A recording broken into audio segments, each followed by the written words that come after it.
વિકસિત ભારત યુવા નેતા સંવાદ 2025ના પ્રસંગે વડાપ્રધાન નરેન્દ્રભાઈ મોદીએ વિકસિત ભારત 2047 માટે યુવા શક્તિનો દ્રષ્ટિકોણ નામક પુસ્તકનું ઉદ્ઘાટન કર્યું। જણાવી દઉં કે આયોજિત આ પ્રસંગે વડાપ્રધાને યુવા નેતાઓને પ્રોત્સાહન આપ્યું અને ભારતના ભવિષ્ય માટે તેમના યોગદાનની પ્રશંસા કરી।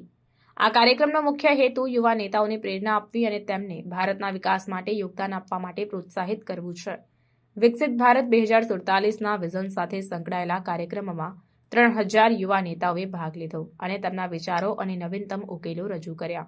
વડાપ્રધાને પોતાના ભાષણમાં જણાવ્યું કે યુવા શક્તિ એ ભારતના વિકાસ માટે મહત્વપૂર્ણ છે।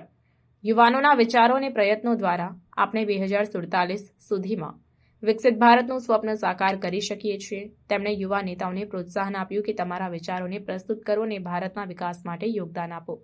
આ પ્રસંગે યુવા નેતાઓએ વિવિધ વિષયો પર પ્રસ્તુતિઓ આપી, જેમ કે ટેકનોલોજી, ટકાઉપણું, મહિલાઓનું સશક્તિકરણ, ઉત્પાદન અને કૃષિ। આ પ્રસ્તુતિઓ દ્વારા યુવા નેતાઓએ તેમના વિચારો અને નવીનતમ ઉકેલો રજૂ કર્યા। વડાપ્રધાનને તેમના યોગદાનની જાણકારી આપી।